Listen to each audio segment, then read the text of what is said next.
बच्चों हम लोग बोर्ड की तैयारी कर रहे थे। बोर्ड की तैयारी में अपना जो फर्स्ट चैप्टर है electric charge and electric field वो पूरा हो चुका। अब अपन सेकंड चैप्टर पर आ रहे हैं। आपको मैं दो तीन बातें बताना चाहता हूँ। एक तो फॉर्मूला चार्ट जो है, जो आपके पास फॉर्मूला चार्ट है उसे कंप्लीट कर लीजिए 100%। एक एक लाइन, एक एक वर्ड, एक एक फॉर्मूला आपके पास फॉर्मूला चार्ट का कंप्लीट माइंड में होना चाहिए, दिमाग के अंदर। नंबर 2, एनसीईआरटी की समरी और एनसीईआरटी के पॉइंट्स टू पॉन्डर, ये आप अच्छी तरह से नोट्स बना लो, पक्का पक्का। और उसमें डेफिनेशंस आती हैं एक्चुअल में, राइट। ये जो हम कर रहे हैं ये क्या है, ये एक्चुअल में आपकी प्रैक्टिस है कि आपको लिखना कैसे है, उसकी प्रैक्टिस है लिखने की। नॉलेज तो आपके पास पहले से ही है, और एक्चुअल में बोर्ड की प्रिपरेशन का मतलब भी यही है कि हमें नॉलेज तो पहले से ही प्राप्त हो चुकी है। अब वो नॉलेज जो आपने एक्वायर किया है उसको मैक्सिमम एक्सप्लेनेटरी मेथड से पेपर पर लाना है, बस। It is the board preparation, ठीक है। तो चलिए आज अपने पास में सेकंड चैप्टर जो है आपका इलेक्ट्रिक पोटेंशियल एंड कैपेसिटेंस, उसका क्वेश्चन नंबर 1 है। क्वेश्चन नंबर 1 ये बड़ा ही अच्छा सवाल है। 2 point charges plus q and minus q are located at points 0 0। आप देखिए, एक मिनट जरा, ये आपका जेड एक्सिस पर पॉइंट है, दोनों पॉइंट जेड एक्सिस पर है ना। तो फर्स्ट क्वेश्चन है find the electrostatic potential at this point is z point and this point is x y point. अब एक बात देखिए आप, एक पॉजिटिव चार्ज है और एक नेगेटिव चार्ज है और दोनों जेड एक्सिस पर है। इसका मतलब जो एक्स वाई एक्सिस है वो इक्वेटर होगी, नेचुरल है ना। जेड एक्सिस है तो जेड एक्सिस के परपेंडिकुलर जो होगी वो इक्वेटर होगी, तो एक्स वाई एक्सिस इक्वेटर होगी, यानी ये चीज इक्वेटर है और ये चीज भी इक्वेटर है, क्योंकि ये एक्स है, ये चीज भी इक्वेटर है, करेक्ट। चलिए, तो आगे ये पूछ रहे हैं how much work is done in moving small charge. पहले क्वेश्चन को पढ़ लेते हैं अच्छी तरह, ठीक है। तो एक्स एक्सिस पर है तो इसका वर्क डन तो 0 आएगा। देखो आप कितने आंसर आपके फटाफट आ रहे हैं। इसका आंसर 0 आएगा एक्स वाई के, इसका आंसर भी 0 आएगा, करेक्ट। अच्छा, how would your answer change if the path of the change no. Electric field जो है वो क्या है, कंजर्वेटिव फील्ड है, तो पाथ कितना ही चेंज करो कोई फर्क नहीं पड़ने वाला। ये वाली जो चीज है ना, ये हम आपको बताएंगे। ये तो आपको जानते ही हैं कि अनस्टेबल जो है ना, इक्विलिब्रियम आने वाला है। If the above point charges are now placed in the same position at the uniform external electric field, what would be the potential energy of the charge system if orientation is unstable equilibrium?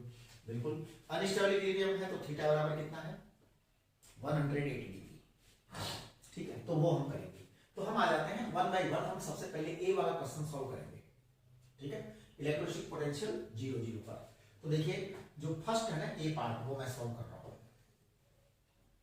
Z axis draw करूंगा मैं, है ना। Z axis देखिए, ये आपका Z axis है, ये आपका 0 पॉइंट है, ये आपका प्लस ए पॉइंट है, ये आपका माइनस ए पॉइंट है, राइट। अच्छा, अब ये प्लस ए एंड माइनस ए जो पॉइंट है, इसमें देखिए प्लस ए वाले पर इन्होंने चार्ज रख रखा है प्लस क्यू। अच्छा, माइनस ए वाले पर प्लस क्यू रखा है साथ में चार्ज, और इस पर इन्होंने माइनस क्यू रखा है। ये बड़ी इंपॉर्टेंट बात है, नोट करने वाली। इन्होंने आज चार्ज की पोजीशन ऐसे बना दी, इसका मतलब जो डाइपोल बनेगा ना उसकी डायरेक्शन किधर होगी, इधर की तरफ। आप इसको बना के लिख सकते हैं ऐसे, हाँ। इसमें क्या होगा, कुछ फर्क नहीं पड़ता। आप पी वेक्टर को लिख सकते हैं, P vector is Q into 2a। ये जेड एक्सिस है साहब, कौन सी एक्सिस है, जेड एक्सिस है, ये ध्यान रखना। ये माइनस जेड है, ये 0 है, तो इसको आप लिखेंगे माइनस के कैप। ये बड़ी ही इंपॉर्टेंट लाइन है। फर्स्ट स्टेप में ही आप बता दो कि आपको सब कुछ पता है। उस टीचर क्या, जो आपकी नोटबुक चेक करने वाला है ना, जो आपकी आंसर स्क्रिप्ट चेक करने वाला है, उसको पहले स्टेज से ही एहसास करा दो कि आपको ये सब चीजें पता है, राइट। चलिए, अब जब आपके पास में ये चीज आ गई है ना, तो अब हम इसका कैलकुलेशन करते हैं, electrostatic potential eight Z point. तो देखिए, अब मैं आपको अगर बताता हूं, यहां पर अगर जेड पॉइंट है तो ये वाली डिस्टेंस कितनी होगी, ये वाली डिस्टेंस होगी जेड माइनस ए, और ये वाली डिस्टेंस कितनी होगी जेड प्लस ए, राइट। तो देखिए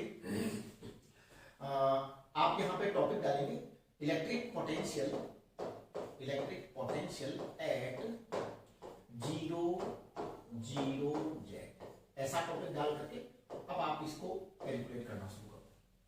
देखिए मैं कर रहा हूं इसको, है ना, इलेक्ट्रिक पोटेंशियल एट 0 0 जेड। तो मैं कहूंगा दिस पॉइंट 0 0 जेड, देखिए क्या लिख रहा हूं मैं, 0 0 Z is at distance z minus a, is at distance z minus a from minus q charge and is at distance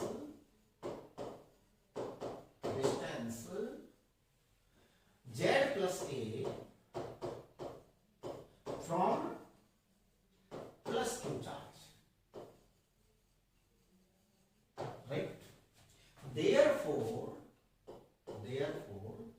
V negative, that is electric potential due to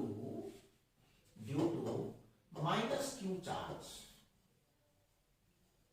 it is equal to k minus q upon z minus a. V positive, electric potential due to plus q charge is equal to kq upon z plus a, ये आ गया जी, right. Therefore V total, V net हम दोनों का add करेंगे, V because of negative charge plus V because of positive charge. आप check करिए, minus k Q upon Z minus ए plus के Q upon Z plus ए। आप यहां पर जो है ना के क्यू को कॉमन ले सकते हैं, माइनस के क्यू को कॉमन ले लो, आप माइनस के क्यू को कॉमन ले लो, ये क्या आएगा, माइनस के क्यू को कॉमन लिया ना तो 1 अपॉन जेड माइनस ए और माइनस 1 अपॉन जेड प्लस ए। आप चेक करना, कैलकुलेशन पूरी चेक करिए आप, राइट। तो therefore V net is equal to minus k q आपके पास में है, बिल्कुल है, आप इसका जो है पूरी कैलकुलेशन करेंगे तो ये आ जाएगा आपका जेड स्क्वायर माइनस ए स्क्वायर। वहां पर जब आप लिखेंगे जेड प्लस ए तो मुझे लगता है यहाँ ट्वाइस ऑफ ए आएगा। देखिए ट्वाइस ऑफ ए आ गया, अब मैं लिखूंगा इसको माइनस के को लिख रहा हूँ 1 अपॉन 4 पाई एप्सिलॉन नॉट। एक बार जरूर लिख दिया करो आप के को 1 अपॉन 4 पाई एप्सिलॉन नॉट, ध्यान दो ये जो के है इसको एक बार 1 अपॉन 4 पाई एप्सिलॉन नॉट जरूर लिख दिया करो, क्योंकि उसको फील आना चाहिए। मतलब वो कई बार सोच लेता है बच्चे को पता नहीं होगा, अरे मतलब स्कूल वाले जो टीचर्स होते हैं ना बड़े सच्ची होते हैं, तो ये क्यू है और ये 2 है तो इसको मैं पी लिख सकता हूँ, इसको मैं पी लिख सकता हूँ, और ये है आपका क्या जेड स्क्वायर माइनस एक,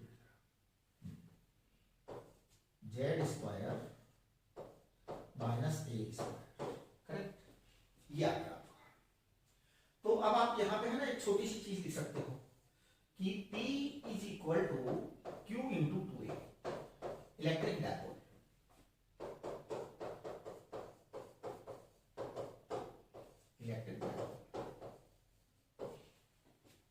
राइट, ये आपका V नेट आ गया। This is net potential at 0 0 z, है ना। अब this is net potential at 0 0 z. अब आ रही है बात अभी एक्स वाली 0 0 पर, तो देखिए मैं अगले पेज पर चल रहा हूं, तो आप देखो क्या होने वाला है उसमें कि as the dipole is placed on z axis, as the dipole is placed on z axis,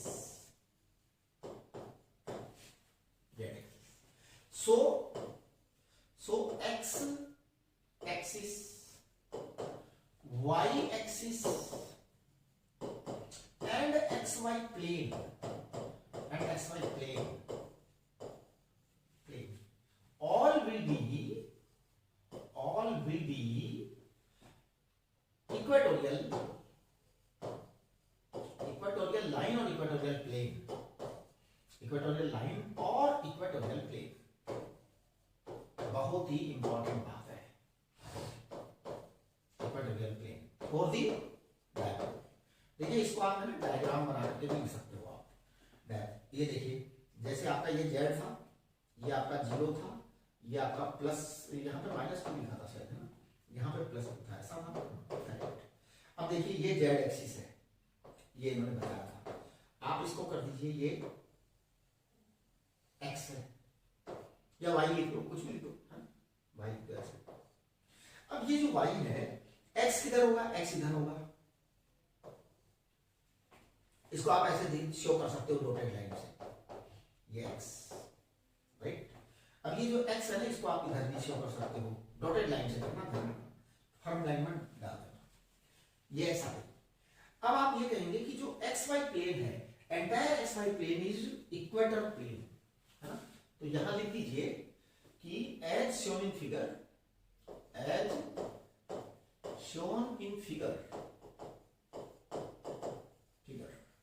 entire xy plane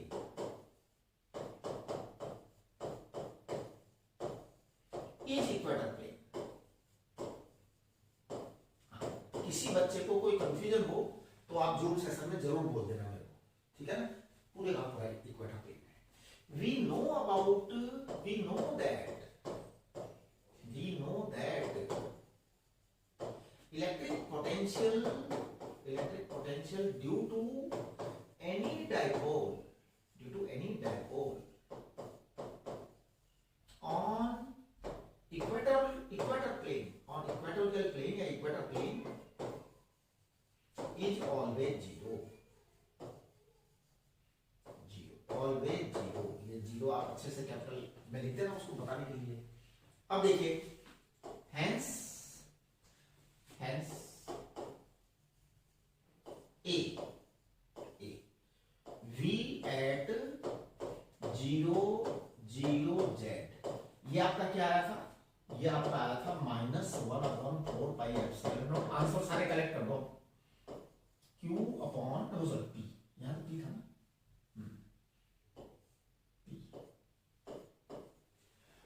p upon क्या आया था, नीचे आया था z square minus a square. हम इसको है ना जो वो नहीं कर रहे, लिमिटिंग केस नहीं कर रहे कि z is very very greater than a, because it is not given in the question, है ना, क्वेश्चन में दिया हुआ नहीं है ना, इसलिए हम नहीं करेंगे। या क्या b, नहीं अभी इसके अंदर वो है ना एक चीज और है, v एट x y 0, है ना, इट विल बी 0, ये हमने बकवास कर दी ना, पूरी कहानी लिख दी, तो ये हमेशा 0 होगा, 0। अब देखिए b वाला जो पार्ट है ना आपका, वो देखिए b वाला पार्ट है, b वाला पार्ट क्या था, एक बार आप देख लो क्वेश्चन।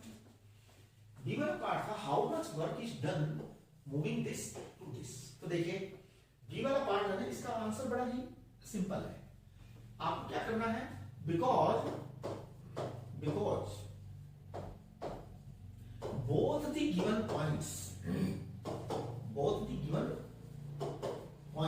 अब आप ये जो दोनों पॉइंट्स गिवन है ना, इसको आप ऐसे ब्रैकेट में लिख सकते हो, दैट इज 5 0 0 एंड -7 0 0, आप लिख सकते हैं। Both the given points are on x axis, है ना। x axis is actually x axis is actually what? X axis is actually equator of the dipole. So electric potential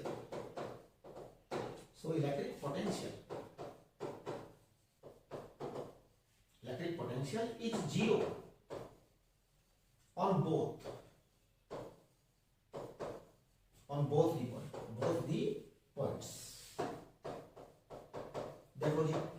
Now work, now work will be q into delta v.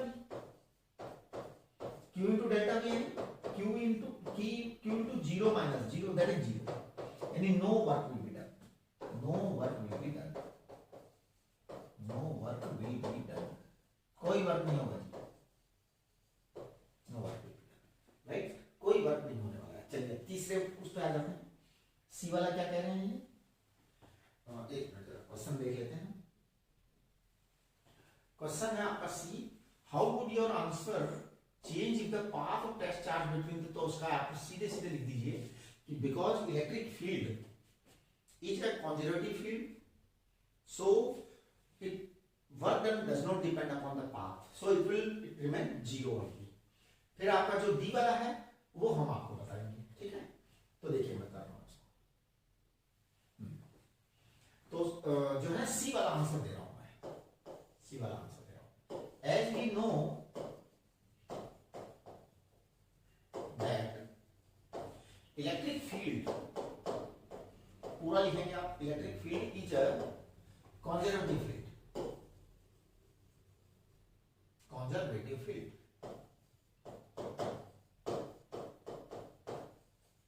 so work done does not depend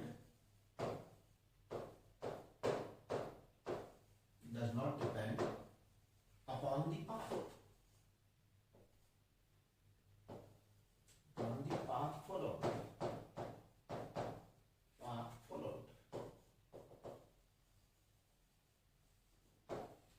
so work will be 0 in all cases, whatever be the path, है ना, work will be 0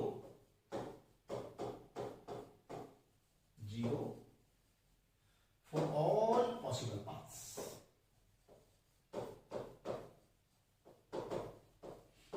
अब आपका जो है ना वो D वाला answer आएगा, है ना। देखिए डी वाला क्या है, डी वाला क्वेश्चन क्या था आपका, अनस्टेबल इक्विलिब्रियम, है ना। we know potential energy equal to u equal to minus p vector dot e vector, आप पूरा लिखिए, फिर आप लिखिए minus pe cos theta, correct। we know that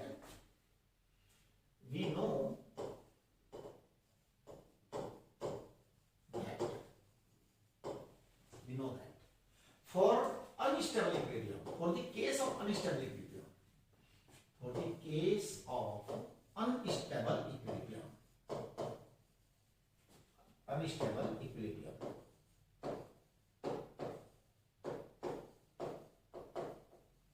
for the case of unstable equilibrium,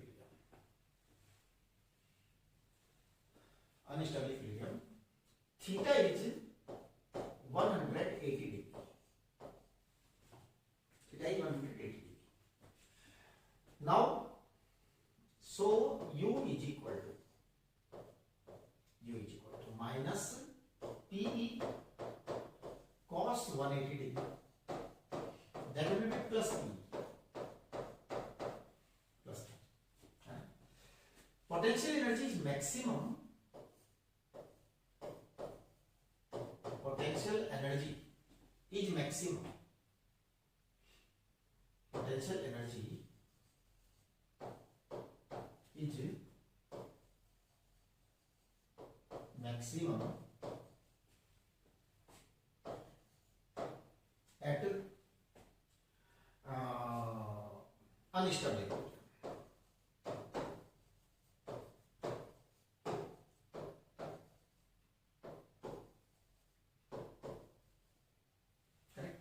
ये आपका कंप्लीट आंसर हो गया क्वेश्चन नंबर 1 का।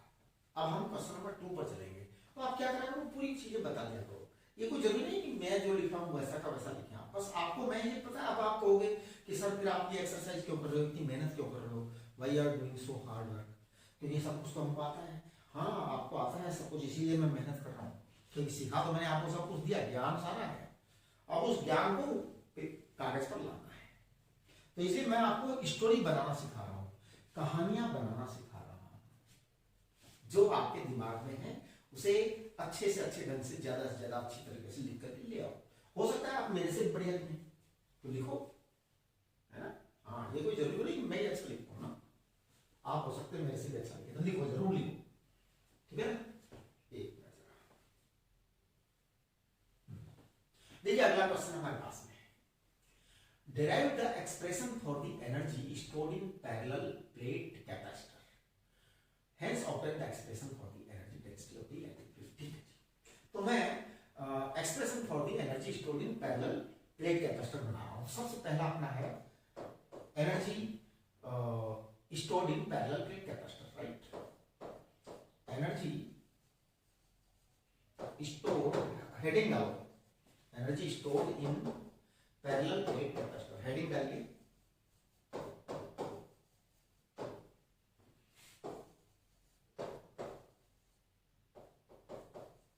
तो देखो energy stored in parallel plate capacitor. अब देखो मैं क्या करूंगा, एक पैरेलल प्लेट कैपेसिटर लूंगा, है ना। पैरेलल प्लेट कैपेसिटर को मैं क्या करूंगा, एक सेल से कनेक्ट करूंगा। सेल से कनेक्ट करके मैं इस तरह से इसको जो है ना यहाँ पे ऐसे, राइट। अब देखिए क्या होगा, ये पॉजिटिव होगा और ये नेगेटिव होगा। अब हमें प्रूव, वो एक्सप्रेशन को क्या करना है, वो करना है, प्रूव करना है। तो मैं देखिए क्या करूंगा, मैं कहूंगा suppose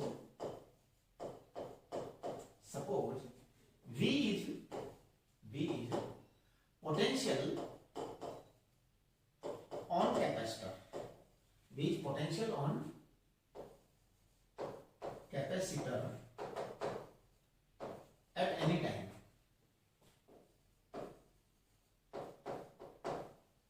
t, at any time t, है t लिखो आप। तो सपोज किसी टाइम पर पोटेंशियल V है, नाउ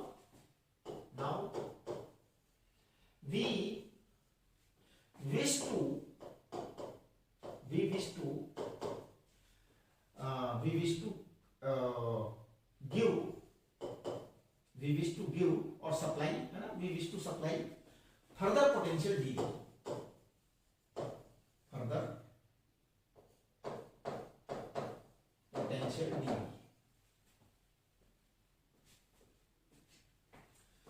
potential dV, राइट। अब जब फर्दर पोटेंशियल dV है ना, तो हम पता है क्या कहेंगे, therefore dW is work done will be dV, है ना। तो this is work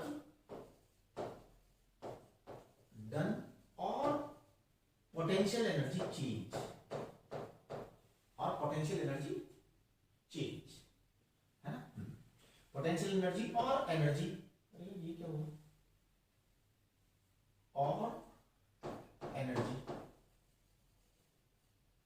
और एनर्जी चेंज। देखिए क्या क्या लिखा है मैंने, एनर्जी चेंज, वर्क डन और पोटेंशियल एनर्जी और energy change in, energy change in supplying dV, in supplying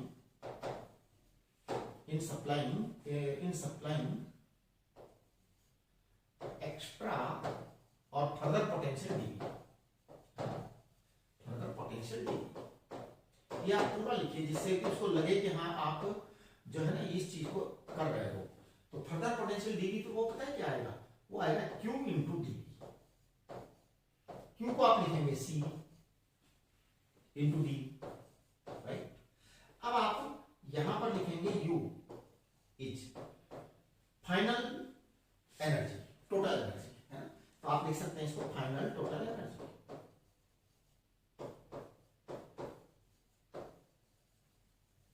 final total energy. Final total energy को हम कहेंगे इंटीग्रेशन डी, इंटीग्रेशन डी को कहेंगे integration c D,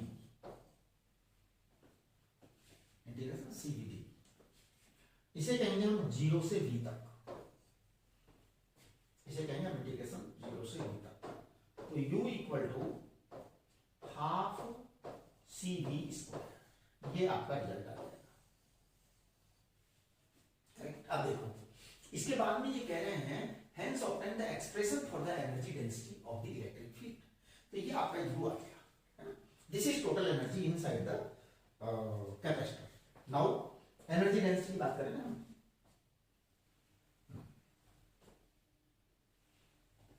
now energy density,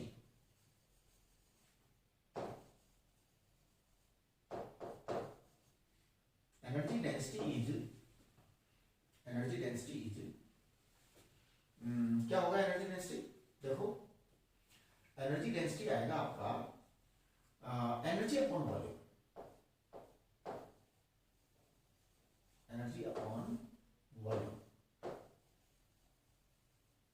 तो it is equal to half C we square upon volume is क्या, volume कितना होगा, volume होगा ए इंटू टी, वॉल्यूम होगा ए इंटू टी, ठीक है ना। अब आप देखो कि इसको लिखिए आप 1/2 सी को लिखिए epsilon not a upon D. अब आप कहेंगे कि ये चीज हम डायरेक्ट क्यों लिख रहे हैं, डायरेक्ट इसलिए लिख रहे हैं क्योंकि ये चीज हमसे पूछी नहीं है। हम पता है अभी क्या करेंगे, यहां पर हम ब्रैकेट के अंदर एक छोटी सी चीज लिख देंगे, we know that C is capacitance of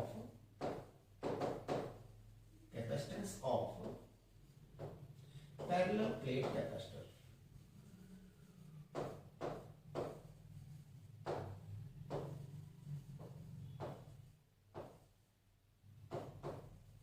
parallel plate capacitor is equal to epsilon naught A upon T, ये आप लिख सकते हो। तो इससे क्या होगा, उसको ये पता लग जाएगा सी इक्वल टू ये चीज आपने लिखी है यहाँ पर। अब देखिए आप ए से ए को हटा दीजिए,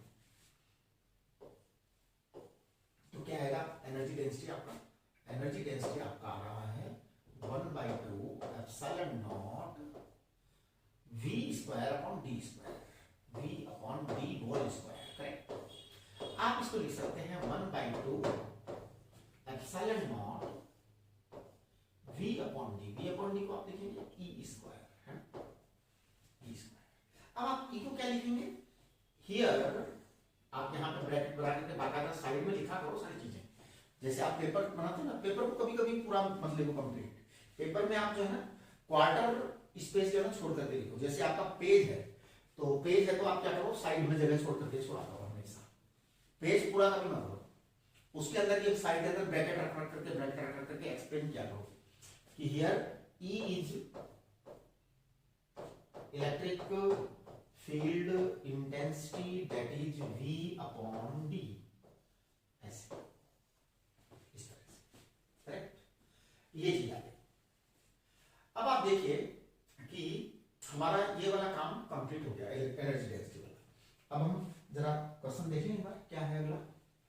तो यानी कि ये फर्स्ट वाला काम कंप्लीट हो गया। दूसरा वाला है a fully charge parallel plate capacitor connected across N अनचार्ज identical capacitor so that energy stored in the combination is less than the energy, ठीक है जी। मतलब एक कैपेसिटर हमारे पास पहले से है, दूसरा कैपेसिटर हम बनाएंगे, मतलब उसको जोड़ेंगे, ठीक है ना। तो देखिए हम सेकंड वाला आंसर ले रहे हैं, सेकंड वाला आंसर, ये फर्स्ट कैपेसिटर है, it is charge, second capacitor is not charge, zero charge, है ना। तो आप कहेंगे कि Q1 is initial charge,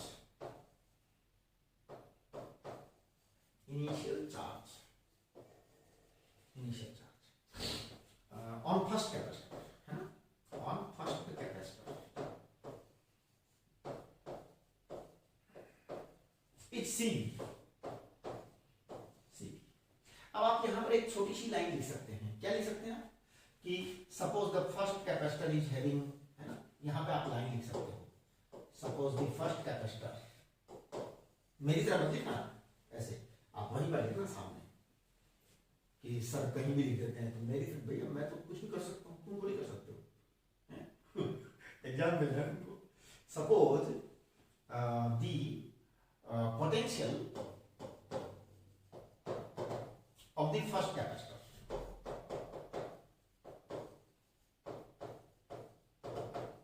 is what? V. Correct? Q2 is what? Q2 is 0. Q2 is 0. Finally अब ये आपने एक तो बिना जोड़े दिखाया है, फिर आप क्या करेंगे, इन्हीं कैपेसिटर्स को जोड़ करके दिखाएंगे, है ना? तो वो देखिए क्या करेंगे आप। अच्छा, ओके, तो एक काम करते हैं, यहीं पे कर देते हैं इसको, है ना?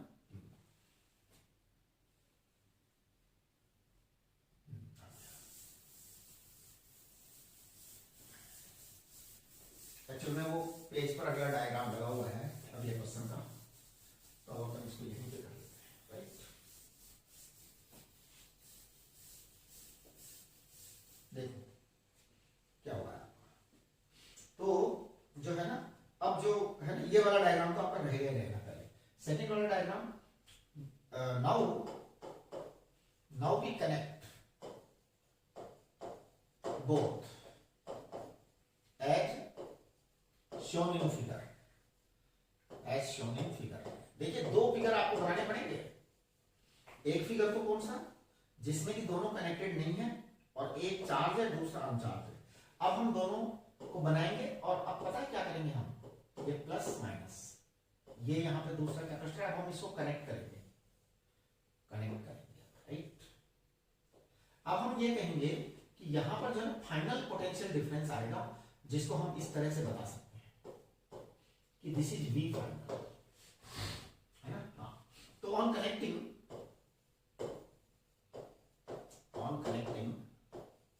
both capacitors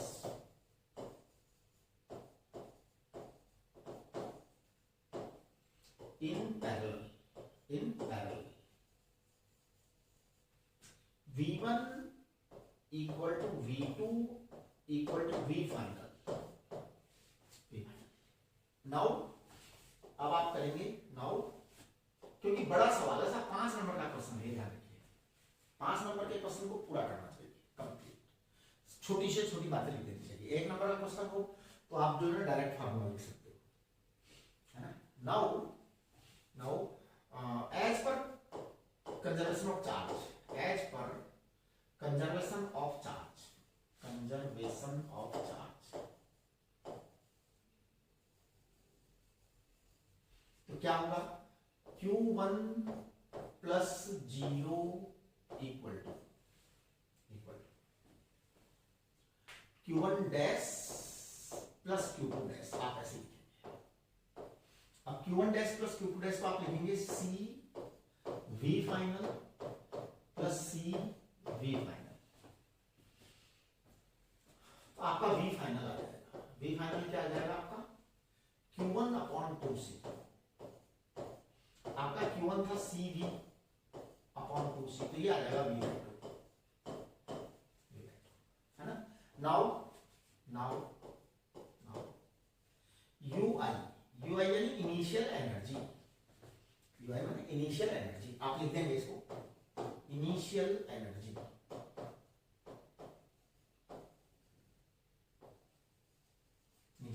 इनिशियल एनर्जी क्या आएगी, इनिशियल एनर्जी आएगी हाफ CV स्क्वायर, है ना? Half CV square, right? Final energy क्या आएगी, U final equal to final energy, final energy आ जाएगी कितनी, हाफ, अब की बार में पता है क्या होगा, 2C लिखेंगे आप, 2C लिखेंगे, है ना? हाँ, V बाई 2 का स्क्वायर, V अपॉन 2 स्क्वायर, आपके पास में क्या आएगी फाइनल एनर्जी कितनी, 1/4 CV स्क्वायर, करेक्ट? जब ये आपके पास में आ गया तो अब आप इनका जो है ना रेशियो लिखेंगे,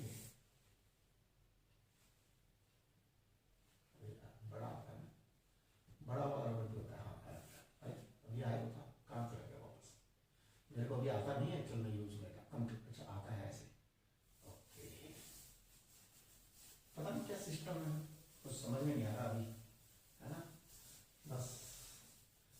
जितना कर पा रहा हूँ, जितना समझ पा रहा हूँ उतना कर दे रहा हूँ, है ना। चलिए जी, U final upon U initial, ये है 1/2, बस खत्म। वो आप दोनों लिख लीजिएगा वहां पे। This is less than 1, therefore u final is less than u initial. It means energy is reduced. It means energy is reduced. So final energy is less than the initial energy. क्या हो रहा है? Mic attach करना भूल गया, देखते हैं क्या होता है। माइक अटैच करना भूल गया मैं, अब देखते हैं आवाज आती है तो ठीक है ना, क्योंकि वो कैमरा ले लेता है कभी कभी, आ जाते हैं आप फोन। चलिए अब हम अगले क्वेश्चन पर आते हैं, या मैं अब अटैच कर दूं अगले क्वेश्चन के लिए माइक? अगले क्वेश्चन के लिए तो अटैच कर ही देते, जब पता लग जाएगा। एक मिनट,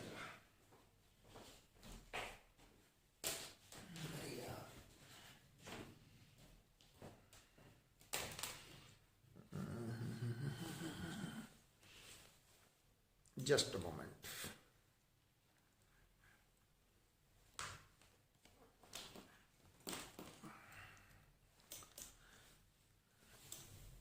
एक मिनट यार, बाबा रे।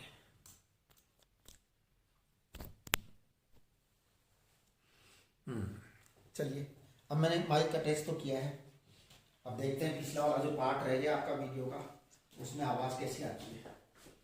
आज तो बड़ा, एक बार पहले वीडियो जो बनाया ना, ये दूसरी बार बन रहा है वीडियो, उसमें माइक अटैच, माइक नहीं, उसमें वीडियो ऑन करना भूल गया, पता नहीं क्या क्या। Deduce the expression for the energy stored in charge capacitor. देखिए ये जो पहला वाला क्वेश्चन है ना, इसको हम कर चुके एक बार, राइट, लेकिन मैं इसको फिर भी करके बता रहा हूं। अब की बार में पता है मैं क्या करूंगा, स्मॉल चार्ज वेरिएशन के लिए करूंगा, है ना। तो इस क्वेश्चन को मैं बड़ा शॉर्ट के अंदर कर देता हूं कि suppose at any time capacitor is having charge Q, capacitor is having charge Q,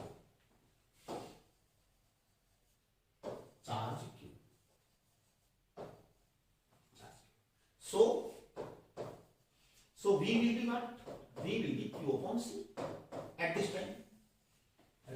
Now if we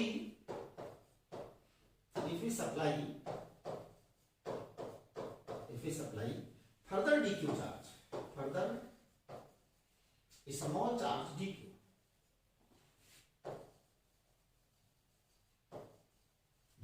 है ना, then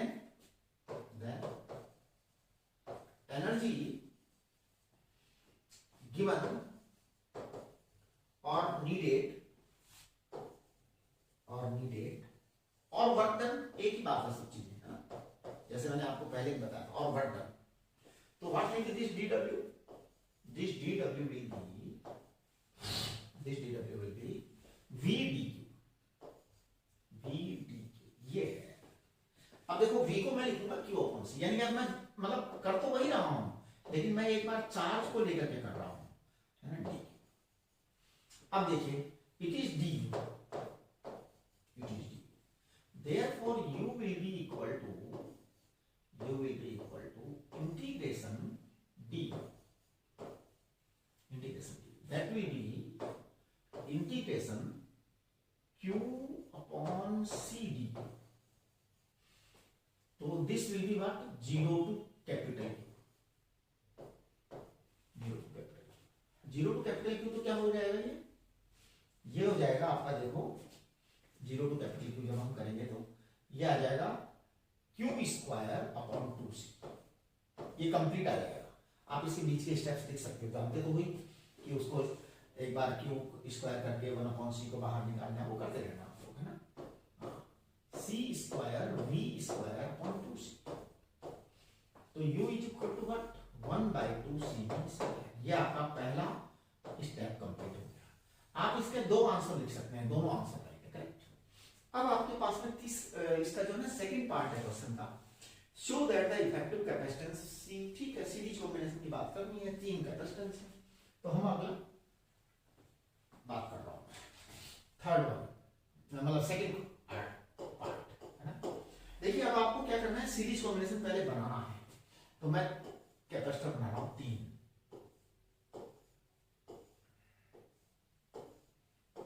देखिए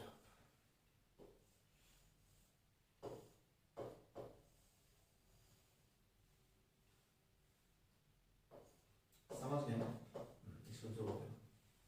अब देखिए आप, ये C1 है, ये C2 है, ये C3 है, इसको आप बोलिए V1, इसको बोलिए V2, इसको बोलिए V3, राइट। आपको मैं कहना चाह रहा हूं कि in case of series combination charges are same, तो आप लिखेंगे यहां पे we know that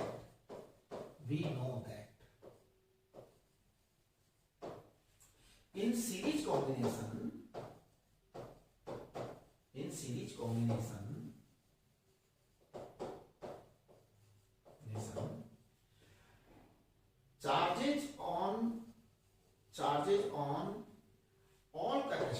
charges on all capacitors be same, charges on all capacitors भी सेम। तो हम कहेंगे कि Q1 equal to Q2 equal to Q3 equal to Q equal to, बस ठीक है, सही है, बस ये सेम रहेगा, है ना, आप यहां पे लिख सकते हैं same. Now V1 equal to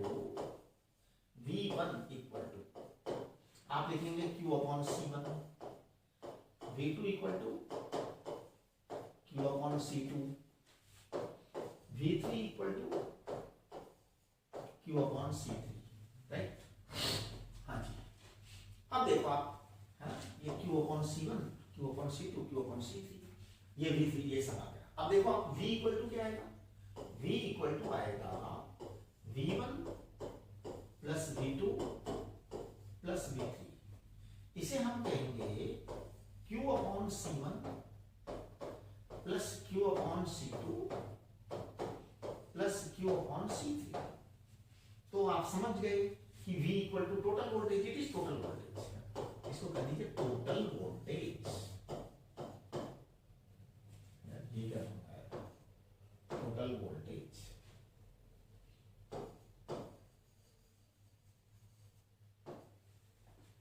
right. तो ये V अपॉन Q है,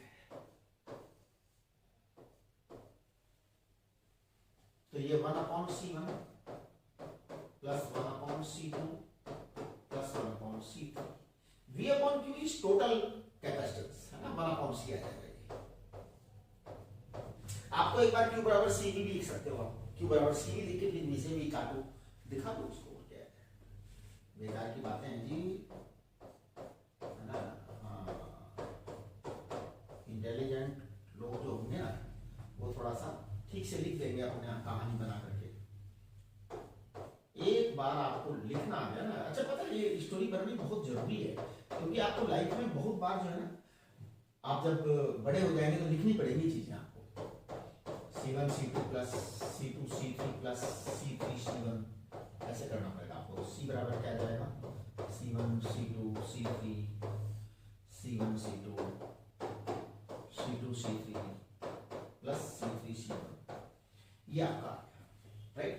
अच्छा चलिए मैं आपको इसमें एक बात और बताता हूं, अगर मान लो कि ये सीरीज के लिए दिया इन्होंने, अगर पैरेलल के लिए आ जाता तो पता है क्या करते आप फिर चार्ज कंजर्वेशन करते हैं, हाँ, फिर आप क्या करते, वोल्टेज सेम रखते सब में, तो V सब में सेम आता, फिर आप यहां लिखते, अगर मान लो पैरेलल का आता तो आप डायग्राम पैरेलल बनाते, राइट। फिर आप लिखते we know that in parallel combination charges on, नहीं वोल्टेज ऑन, यहां पे वोल्टेज करते ऑन ऑल कैपेसिटर्स, वोल्टेज यहां पे आपका वोल्टेज है, राइट ना, यहां पे आपका पैरेलल आ जाता है, करेक्ट। ये सब फिर आप यहां पे जो है ना, ये चार्जेस की जगह लिखते V1 V2 V3, है ना, V, ये सेम होता। फिर आप क्या करते, फिर आप यहां पे आप Q1 लिखते और Q1 की जगह क्या लिखते, C1V C2V, इस तरह से लिखते आप, राइट। फिर आप यहां पे जो है ये V लिखा है ना, इसकी जगह आप लिखते Q बराबर Q1 plus Q2 plus Q3, ऐसे लिखते आप, राइट। यहां पर फिर टोटल चार्ज आता Q1, फिर Q बराबर C भी लिखते हैं। आप समझ रहे हो मेरी बात को? तो ये केवल मतलब एक तरीके से स्टोरी बनाने का तरीका है, और कुछ नहीं, राइट। तो आज हम इतना ही करेंगे, है ना। देखते हैं कि क्या सीन है आवाज का, ठीक है। Okay bye. और कल जो है हम इसके आगे के प्रश्न सोल्व करेंगे।